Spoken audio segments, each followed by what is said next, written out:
10वीं कक्षा के सभी धुरंधरों, पढ़ाई वढ़ाई करो। हम आपके लिए लेके आ गए हैं 7वां चैप्टर, जिसका नाम है पानी में चंदा और चांद पर आदमी, जिसके लेखक है श्री जयप्रकाश भारती। तो देखते हैं यह गद्यांश। लेकिन इस गद्यांश को शुरू करने से पहले हम आपको एक बहुत ही खूबसूरत पंक्ति सुनाना चाहते हैं। युद्ध नहीं जिनके जीवन में वो भी बड़े अभागे होंगे। अरे युद्ध नहीं जिनके जीवन में वो भी बड़े अभागे होंगे, या तो प्रण को तोड़ा होगा या फिर रण से भागे होंगे। तो इसी खूबसूरत पंक्ति के साथ हम शुरुआत करते हैं आज का यह गद्यांश। तो देखते हैं इस गद्यांश को, ठीक है। तो देखते हैं। हमारे देश में ही नहीं, संसार की प्रत्येक जाति ने अपनी भाषा में चंद्रमा के बारे में कहानियां गढ़ी हैं और कवियों ने कविताएं रची हैं। किसी ने उसे रजनीपति माना तो किसी ने उसे रात्रि की देवी कहकर पुकारा। किसी विरहणी ने उसे अपना दूत बनाया तो किसी ने उसके पीलेपन से क्षुब्ध होकर उसे बूढ़ा और बीमार समझ लिया। बालक श्री राम चंद्रमा को खिलौना समझकर उसके लिए मचलते तो सूर्य के श्री कृष्ण भी उसके लिए हट करते। बालक को शांत कराने के लिए एक ही उपाय था, चंद्रमा की छवि को पानी में दिखा देना। तो देखते हैं पहला प्रश्न। प्रश्न का क्या है? उपरोक्त गद्यांश का संदर्भ। अगर कोई भी बच्चा इस वीडियो को डायरेक्ट देख रहा है या किसको संदर्भ लिखने नहीं आता है तो घबराने की कोई बात नहीं, यहाँ पर संदर्भ बताया गया है। तो देखते हैं संदर्भ। प्रस्तुत गद्यांश, देखिए गद्य की बात की जा रही है तो गद्यांश, प्रस्तुत गद्यांश हमारी पाठ्य पुस्तक हिंदी के, अब देखिए गद्य खंड में से लिया गया है तो गद्य खंड में संकलित। चैप्टर का नाम जब हम लिखेंगे तो क्या करेंगे, पेन को चेंज कर देंगे। तो देखिए पानी में चंदा और चांद पर आदमी नामक पाठ से लिया गया है, जिसके लेखक श्री जयप्रकाश भारती जी है। कौन है? श्री जयप्रकाश भारती जी। अब देखते हैं दूसरा प्रश्न क्या है। दूसरा प्रश्न है कि रेखांकित अंश की व्याख्या कीजिए। तो देखिए रेखांकित अंश कहां से कहां तक किया गया है, यहां से लेकर यहां तक क्या किया गया है, रेखांकित। तो देखते हैं। किसी ने उसे रजनीपति माना तो किसी ने उसे रात्रि की देवी कहकर पुकारा। तो यहां से यहां तक का हम अर्थ देखते हैं। व्याख्या लेखक कहता है, लेखक क्या कहता है कि निर्जीव। अब निर्जीव का क्या अर्थ है? जिसमें कोई प्राण ना हो, उसे क्या बोलते हैं? निर्जीव। निर्जीव अर्थात जीवन से रहित।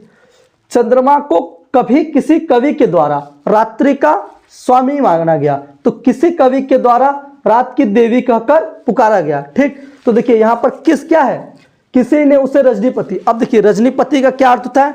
रजनी का अर्थ होता है रात और पति का क्या अर्थ होता है? स्वामी।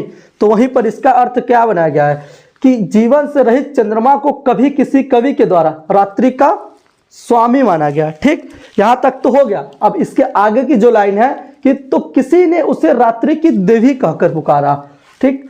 तो किसी कवि के द्वारा रात की देवी कहकर पुकारा गया। अरे जब हम लोग छोटे थे तो हम लोग की जो दादी थी या माताएं मम्मी थी, वो हमें जब चंद्रमा को दिखाती थी तो क्या बोलती थी? अरे देखो जुन्नी माई निकली है, जुन्नी माई। आज भी जब बच्चे छोटे होते हैं उन्हें बहलाने फुसलाने के लिए जब उनको लोग घर से बाहर लेके जाते हैं या छत पर जाते हैं तो हमारी दादी और मम्मी जो होती हैं हमें बच्चों को फुसलाने के लिए क्या कहती है? चंद्रमा को अरे देखो जुन्नी माई, जुन्नी माई, जुन्नी माई। मतलब उन्हें क्या, हमें बताने के लिए कि देखो जुन्नी माई निकली है, देवी कहकर पुकारा। तो हमारी जो माताएं या दादियाँ होती हैं वो चंद्रमा को क्या, देवी कहकर पुकारती थी, ठीक। किसी प्रेमिका ने उसके माध्यम से, अब देखिए इसके आगे का जो लाइन है कि किसी विरहणी ने उसे अपना दूत बनाया। अब देखिए विरहणी का क्या अर्थ है?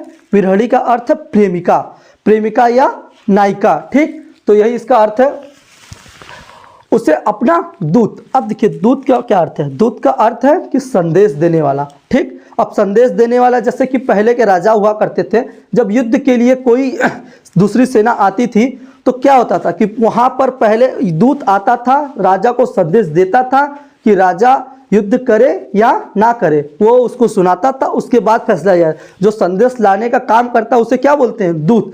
जैसे कि महाभारत में भगवान श्री कृष्ण ने पांडवों के पक्ष से दूत बनकर कहाँ गए थे? अरे दुर्योधन की सभा में जब गए थे तो दुर्योधन ने उन्हें क्या किया था? जंजीर से बांधने की क्या की थी? चेष्टा की थी, ठीक। तो वो दूत बनकर गए थे, ठीक। तो उसी बात को यहाँ पर बताया गया कि दूत मतलब संदेश वाहक की बात की जा रही है। तो किसी ने उसके पीलेपन से क्षुब्ध होकर उसे बूढ़ा और बीमार समझ लिया। अब देखिए क्या है कि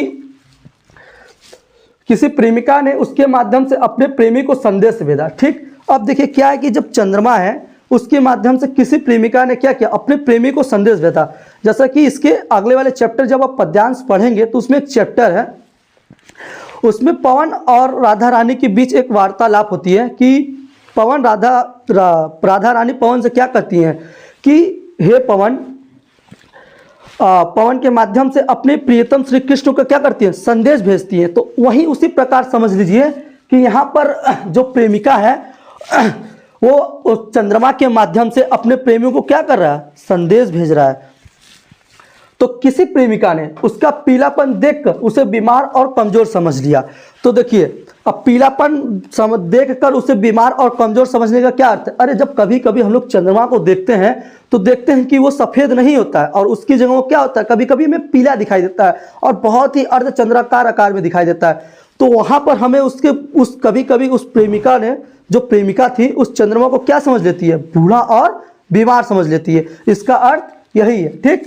और उसे क्या कर लेती है, कमजोर समझ लेती है। अब देखिए अगला प्रश्न क्या है, राम और कृष्ण चंद्र के लिए क्यों हट करते थे, उनके हट को कैसे शांत किया जाता था, यह है इसका प्रश्न। तो देखिए इस गद्यांश का जो प्रश्न का उत्तर है आपको इसी गद्यांश में मिलेगा। तो देखिए इसके आगे का जो यहाँ से यहाँ तक है, इसका प्रश्न इसमें ही है। देखिए क्या, बालक श्री राम चंद्रमा को खिलौना समझकर उसके लिए मचलते। देखिए राम और कृष्ण चंद्र के लिए क्यों हट करते, तो श्री राम और श्री कृष्ण चंद्रमा को खिलौना समझकर उसके लिए क्या करते थे, हट करते थे। हट मतलब जिद करना किसी चीज को। जैसे कोई बच्चा है, यदि आप उसको मेले में लेके जाएंगे, अगर उसे कोई खिलौना पसंद आ गया, आप उसे नहीं दिलाते हैं तो वो क्या करता है, जिद करने लगता है, नहीं नहीं मुझे वो खिलौना चाहिए ही चाहिए, ठीक। तो आप क्या करते हैं, उसे बहला फुसला कर किसी भी प्रकार क्या करते हैं, घर ले जाते हैं, नहीं दिलाने। तो उसी प्रकार उनके मचलते और हट करते बालक को शांत कराने के लिए एक ही उपाय था, ठीक।